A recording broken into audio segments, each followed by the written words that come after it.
Hello, good morning student. Online शिक्षण कार्यक्रम में आपका स्वागत है। और आज हमारा जो विषय है वो हिंदी व्याकरण है। इंग्लिश में इसको ग्रामर कहते हैं। और आज जो प्रकरण हमने लिया है वो विराम चिन्ह है। इसको चैप्टर 2 रखेंगे। बच्चों, आपके मन में थोड़ा सा ये प्रश्न उठता होगा कि ये सर ने एकदम बीच से चैप्टर क्यों ले लिया, क्योंकि ग्रामर की जो भी बुक है वो विद्वानों ने बनाई है और उन्होंने वो ले जाकर के 11वें 12वें नंबर पर इस चैप्टर को रखा है। मैं समझता हूं अपनी सुविधा के लिए, यानी आपकी सुविधा के लिए मैंने सोचा कि इस चैप्टर को सर्वप्रथम पहले पढ़ाया जाए, इसका अध्ययन कराया जाए, क्योंकि बच्चों विराम चिन्ह का प्रयोग अति आवश्यक हिंदी में है। जो भी प्राणी हिंदी में लिखता है, बोलता है, उसके लिए ये विराम चिन्ह बहुत आवश्यक है। इसलिए इसको मैंने सिलेक्ट किया है। तो उसके क्रम पर मत जाइए, ध्यान से सुनिए। बच्चों, विराम चिन्हों की आवश्यकता क्यों पड़ी, ये आपके मन में प्रश्न उठ रहा होगा।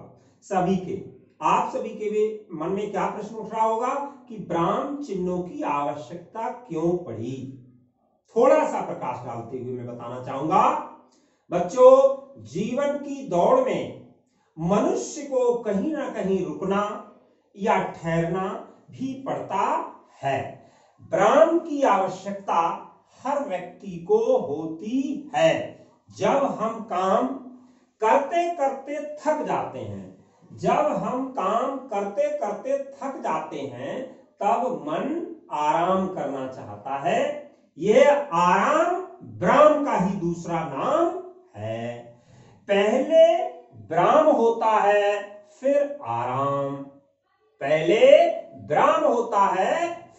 आराम। स्पष्ट है कि साधारण जीवन में भी विराम की आवश्यकता है। प्रिय बच्चों, लेखन मनुष्य के जीवन की एक विशेष मानसिक अवस्था है। लिखते समय लेखक यूं ही नहीं दौड़ता, बल्कि थोड़ी देर के लिए कहीं कहीं रुकता है, ठहरता है और पूर्ण विराम भी लेता है। बच्चों, यदि एक ही सांस में वाक्य को हम पढ़ते चले जाएं, तो श्रोता को हमारी बात ठीक प्रकार से समझ में नहीं आएगी। इस प्रकार से विराम चिन्हों का लिखित भाषा में बहुत ही महत्व होता है। यदि उनका उचित स्थान पर प्रयोग ना किया जाए तो अर्थ का अनर्थ भी हो जाता है। बच्चों, विराम का क्या अर्थ होता है? विराम का अर्थ होता है रुकना। विराम का अर्थ क्या है? रुकना। विराम का अर्थ है रुकना। ये विराम का अर्थ है रुकना और विश्राम या ठहराव, इसको आदि नामों से भी जानते हैं। और चिन्ह का अर्थ क्या है? निशान। चिन्ह का क्या अर्थ है? निशान। चिन्ह का अर्थ है निशान। समझ में आ गया यहां तक आपकी? विराम का अर्थ है रुकना और चिन्ह का अर्थ है निशान। अर्थात विराम चिन्ह का क्या अर्थ हुआ? भाषा को पढ़ते समय यथास्थान रुकने का स्थान। यहां तक मैं समझता हूं आपकी समझ में आ गया होगा। जैसे अब इसकी परिभाषा अगर हम आपको और स्पष्ट करना चाहें तो मैंने बोर्ड पे लिखी है, लिखित भाषा में अपनी बात को स्पष्ट करने के लिए प्रयोग किए जाने वाले चिन्ह विराम चिन्ह कहलाते हैं। हिंदी के कुछ प्रमुख विराम चिन्ह हैं, जिनमें विराम का नाम इस साइड में है और उनके चिन्ह इधर हैं। आप ध्यान से देखें।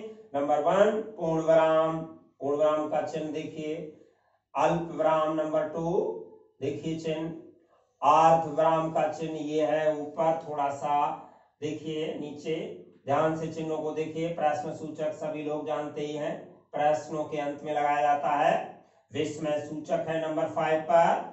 नंबर 6 पर योजक चिन्ह है और नंबर 7 पर लागत चिन्ह है, और नंबर 8 पर निर्देशक चिन्ह है, 9 पर विवरण, और 10 पर हंस पर, और 11 पर उद्धरण चिन्ह, और 12 पर कोष्टक चिन्ह। ये प्रमुख महत्वपूर्ण चिन्ह है बच्चों, इनको विशेष ध्यान देने की आवश्यकता है। थोड़ा सा एक एक करके मैं विस्तृत रूप में आपको समझाने जा रहा हूं एग्जाम्पल के साथ। ध्यान दें थोड़ा बच्चों। सबसे पहले इसमें पूर्ण विराम है। पूर्ण विराम ध्यान दें, पढ़ते समय जहां वाक्य समाप्त हो जाता है वहां पूर्ण विराम का चिन्ह लगाते हैं। जैसे नंबर 1, भीम बहुत बलवान था। भीम बहुत बलवान था। अब आप देखिए ये वाक्य पूर्ण हो गया, इसलिए यहां पर इसको पूर्ण विराम चिन्ह लगा दिया गया। भीम बहुत बलवान था। शिवानी ने आइसक्रीम खाई। नंबर 2, शिवानी ने आइसक्रीम खाई। शिवानी ने आइसक्रीम खाई। आइसक्रीम खाई। आइसक्रीम खाई। अब यहां वाक्य पूरा हो गया तो इसलिए यहां पर पूर्ण विराम लग गया। ध्यान से देखें, पूर्ण विराम कहां लगता है? पढ़ते समय जहां वाक्य समाप्त हो जाता है वहां पूर्ण विराम का चिन्ह लगाया जाता है। जैसे भीम बहुत बलवान था, और ये वाक्य अपने में पूर्ण है, पूर्ण विराम चिन्ह लग गया। शिवानी ने आइसक्रीम खाई, ये ध्यान रखें। अगला है बच्चों अल्प विराम चिन्ह। अब देखिए अल्प विराम चिन्ह कहां लगाया जाता है? जब बहुत कम समय के लिए रुकना होता है। जब बहुत कम समय के लिए रुकना होता है तो वहां अल्प विराम लगाया जाता है। जैसे हाँ मैं भी घूमने चलूंगा।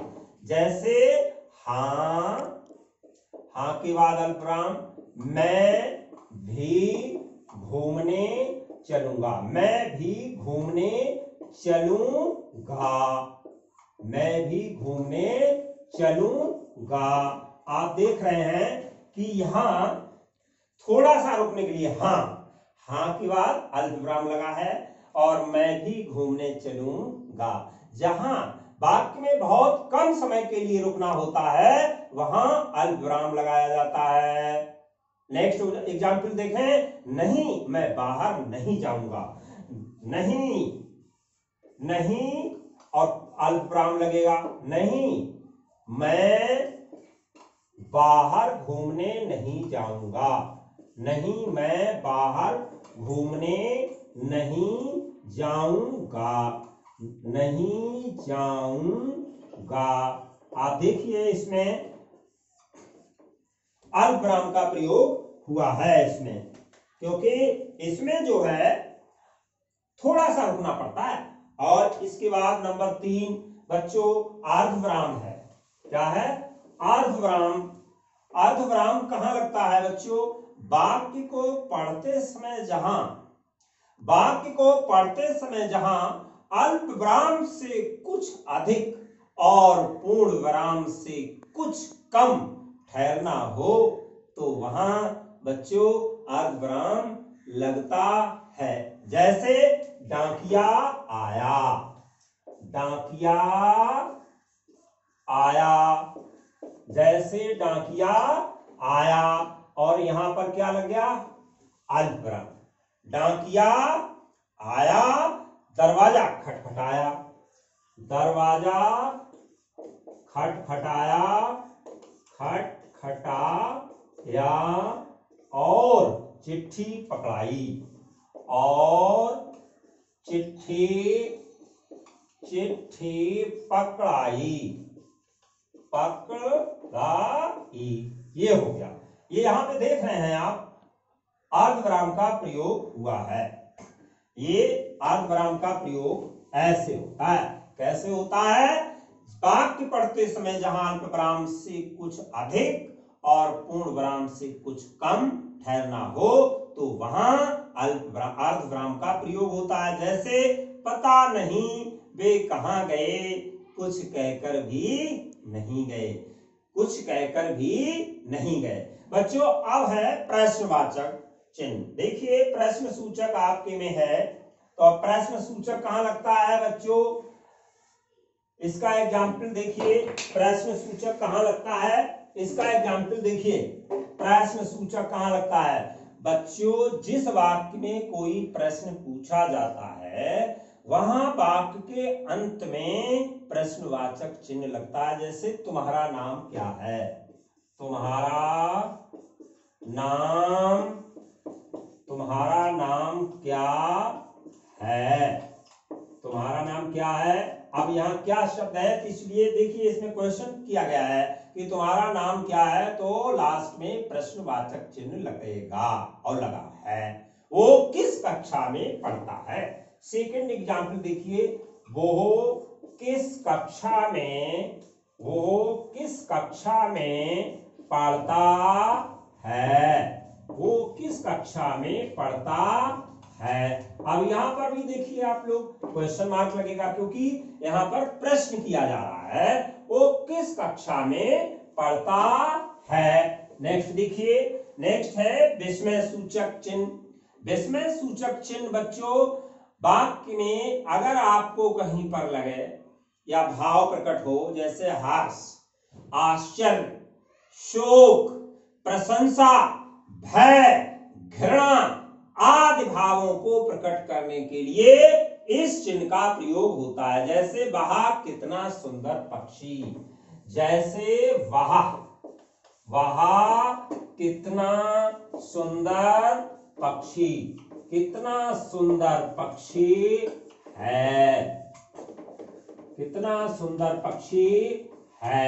आप देखिए यहाँ पर ये विस्मय सूचक चिन्ह लगा है, जिसको संबोधन के नाम से भी जानते हैं कुछ लोग।